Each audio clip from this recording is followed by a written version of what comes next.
Assalamualaikum warahmatullahi wabarakatuh. Sahabat beriman, inilah kisah perjalanan hidup manusia agung Rasulullah Muhammad SAW, yaitu penggalian sumur Zam-Zam oleh Abdul Muthalib yang sudah ratusan tahun hilang. Suatu hari, Hashim pergi berdagang menuju Syam. Ketika melewati Yastrib, di kemudian hari disebut kota Madinah, Hashim melihat seorang wanita baik-baik dan terpandang. "Siapakah wanita itu?" tanya Hashim kepada orang-orang Yastrib. "Dia adalah Salma binti Amr. Suaminya telah tiada. Kini dia seorang janda." Mendengar hal itu, Hashim melamar Salma dan Salma pun menerimanya. Mereka lalu menikah. Hashim tinggal di Yastrib beberapa lama. Ketika Salma mengandung, Hashim melanjutkan perniagaannya. Namun itulah kali terakhir Salma melihat suaminya, karena Hashim tidak pernah kembali lagi. Ia meninggal dunia di Palestina. Salma melahirkan seorang anak laki-laki yang kemudian diberi nama Syaibah. Sementara itu, sepeninggal Hashim, kedudukannya sebagai pemuka masyarakat Mekah dipegang oleh adik Hashim yang bernama Al-Muthalib. Al-Muthalib juga seorang laki-laki terpandang yang dicintai penduduk Mekah. Orang-orang Quraisy menjulukinya dengan sebutan Al-Fayyad, yang berarti sang dermawan. Pada suatu hari, dia mendengar bahwa Syaibah, keponakannya yang tinggal di Yastrib, sedang tumbuh remaja. "Aku harus menemuinya," pikir Al-Muthalib. "Dia adalah anak kakakku. Dulu ayahnya adalah pemuka Mekah, maka dia harus pulang untuk melanjutkan kekuasaan ayahnya menggantikan aku." Ketika Al-Muthalib bertemu dengan Syaibah di Yastrib, dia tersentak. Anak ini benar-benar mirip Hashim. "Mari nak, ikut paman ke Mekah." Lalu peluklah Al-Muthalib. "Tetapi jika ibu tidak mengizinkan pergi, aku akan tetap tinggal di sini," jawab Syaibah. Nama Syaibah diberikan karena ada rambut putih uban di kepalanya sejak dia kecil. Selain Syaibah, Hashim telah memiliki 4 putra dan 5 putri yang tinggal di kota Mekah. "Tidak, aku tidak akan membiarkannya pergi," jawab Salma. "Dia buah hatiku satu-satunya. Wajahnya lah yang senantiasa mengingatkan aku akan wajah ayahnya."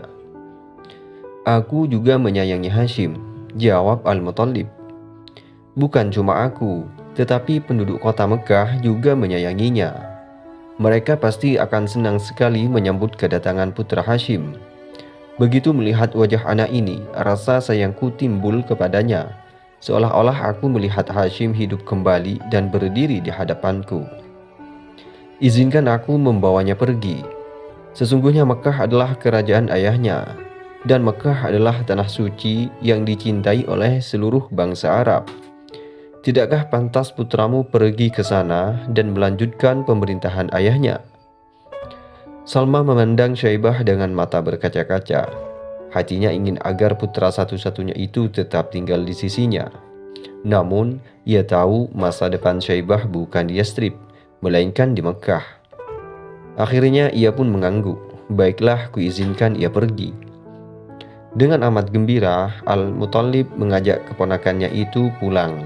Syaibah duduk berbonceng unta di belakang pamannya.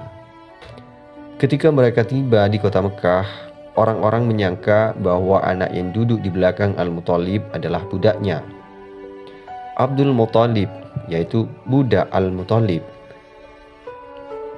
"Abdul Muthalib, Abdul Muthalib," panggil mereka kepada Syaibah, yang artinya mereka memanggil budak Al-Muthalib, budak Al-Muthalib. "Celakalah kalian, dia bukan budakku, dia anak saudaraku." Namun orang-orang terlanjur menyebutnya demikian sehingga akhirnya nama Syaibah pun terlupakan. Setelah itu, dia dikenal dengan nama Abdul Muthalib. Dia kelak menjadi kakek Nabi Muhammad SAW. Setelah tumbuh dewasa, Abdul Muthalib pun menjadi seorang pemuka Mekah sebagaimana Hashim, bapaknya. Sementara itu, ketika Hashim meninggal, hartanya dikuasai oleh Naufal, adiknya yang terkecil. Setelah dewasa, Abdul Muthalib hendak meminta harta ayahnya, tetapi Naufal menolaknya. Abdul Muthalib pun meminta bantuan kerabat ibunya yang tinggal di Yastrib. Orang-orang Yastrib mengirimkan 80 pasukan berkuda. Naufal pun ketakutan dan menyerahkan harta Hashim kepada Abdul Muthalib. Pada zaman pemerintahannya, Abdul Muthalib melakukan sebuah perbuatan yang akan dikenang orang sepanjang zaman. Abdul Muthalib adalah pengurus air dan makanan bagi tamu-tamunya yang datang ke Mekah. Setelah ratusan tahun, sumur Zam-Zam tertimbun. Air harus didatangkan dari beberapa sumur yang terpencar-pencar di sekitar kota Mekah. Saat itu sumur Zam-Zam telah terkubur dan dilupakan orang selama ratusan tahun. Namun Abdul Muthalib tidak pernah lupa pada sejarah Mekah bahwa dulu pernah ada mata air yang menghidupi Mekah. Mata air yang memancar keluar dari kaki Ismail. Aku harus menemukannya, pikir Abdul Muthalib. Aku harus menemukan kembali sumur Zam-Zam yang telah dilupakan orang. Apalagi aku bertugas menyediakan air dan makanan bagi penduduk Mekah. Pikiran seperti itu tidak pernah hilang dari benaknya. Aku harus menemukannya, aku harus menemukannya. Setelah itu Abdul Muthalib mengambil tembilang, alat untuk menggali bertangkai panjang, dan memanggil putra satu-satunya, yaitu Haris. Haris, temani ayah mencari dan menggali kembali sumur Zam-Zam. Haris pun mengangguk. Kemudian mereka mulai mencari di mana dulu letak mata air Zam-Zam berada. Setelah beberapa kali mencoba menggali di beberapa tempat, sumur Zam-Zam tidak juga ditemukan. Ayah, mungkin sumur Zam-Zam memang telah hilang, kata Haris. Tidak nak, ayah yakin sumur itu masih ada. Kita harus menemukannya. Orang-orang Mekah akan hidup lebih baik jika sumur Zam-Zam ada di tengah kita.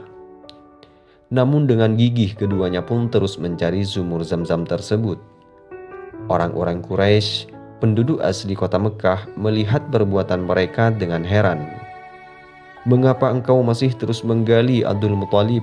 Bukankah dulu nenek moyang kita, Mudaz bin Amr, pernah menggalinya tapi tidak berhasil? Abdul Muthalib menaruh tembilangnya dan duduk.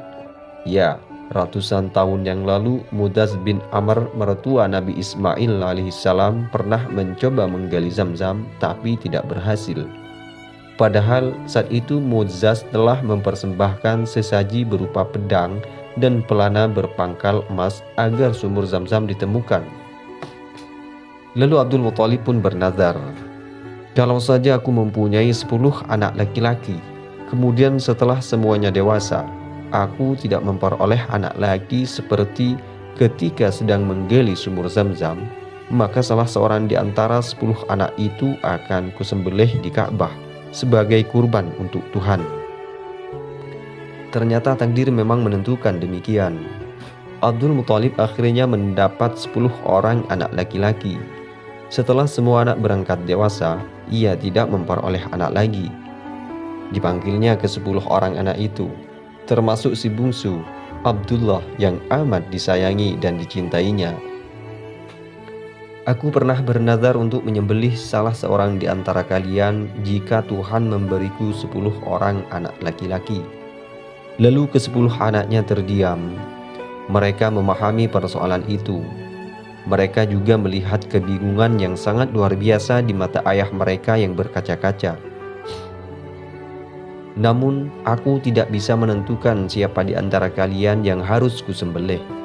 Oleh karena itu, aku berniat memanggil juru kit untuk menentukannya.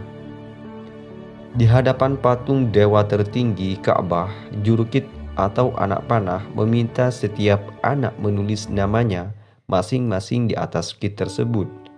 Kemudian ia mengocok anak panah tersebut di hadapan berhala Hubal. Lalu nama anak yang keluar adalah nama Abdullah. Melihat itu, serentak orang-orang Quraisy datang dan melarangnya melakukan perbuatan itu. "Batalkan keinginanmu, Abdul Muthalib. Mohon ampunlah kepada Hubal, supaya kamu bisa membatalkan nazarmu. Sanggupkah Abdul Muthalib menyembelih anak kesayangannya, apalagi tidak ada orang yang menyetujui niatnya itu?" Lalu malam harinya, dengan tubuh lelah, Abdul Muthalib tertidur. Tiba-tiba dalam tidurnya, dia bermimpi mendengar suara yang bergema berulang-ulang.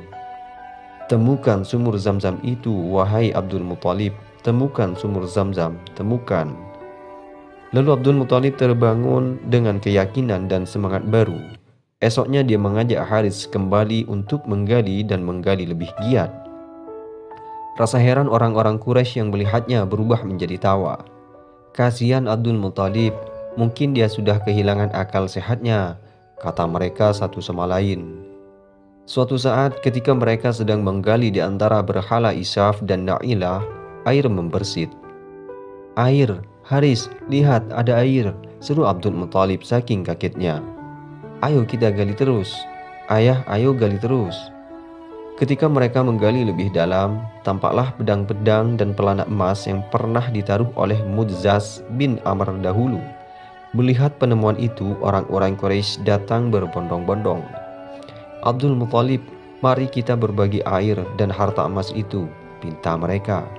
"Tidak, tetapi marilah kita mengadu nasib di antara aku dan kamu sekalian dengan permainan kit anak panah. 2 anak panah buat Ka'bah, 2 buat aku, dan 2 buat kamu. Kalau anak panah itu keluar, dia mendapat bagian. Kalau tidak, dia tidak mendapatkan apa-apa." Lalu usul ini disetujui. Jurukit mengundinya di tengah-tengah berhala di depan Ka'bah. Ternyata anak panah Quraisy tidak ada yang keluar. Pemenangnya adalah Abdul Muthalib dan Ka'bah. Oleh karena itu, Abdul Muthalib dapat meneruskan tugasnya mengurus air dan keperluan para tamu Mekah setelah sumur Zam-Zam memancar kembali. Mengingat beratnya tugas itu, Abdul Muthalib sangat ingin agar dia mempunyai banyak anak laki-laki yang dapat membantunya. Abdul Muthalib memasang pedang-pedang itu di pintu Ka'bah, sedangkan pelana-pelana emas ditaruh di dalam rumah suci itu sebagai perhiasan. Itulah tadi kisah perjalanan hidup manusia agung Rasulullah Muhammad SAW dan juga penggalian sumur Zam-Zam oleh Abdul Muthalib yang sudah ratusan tahun hilang. Semoga video ini bisa bermanfaat bagi kita semua dan bisa menambah kecintaan kita kepada Rasulullah SAW. Wassalamualaikum warahmatullahi wabarakatuh.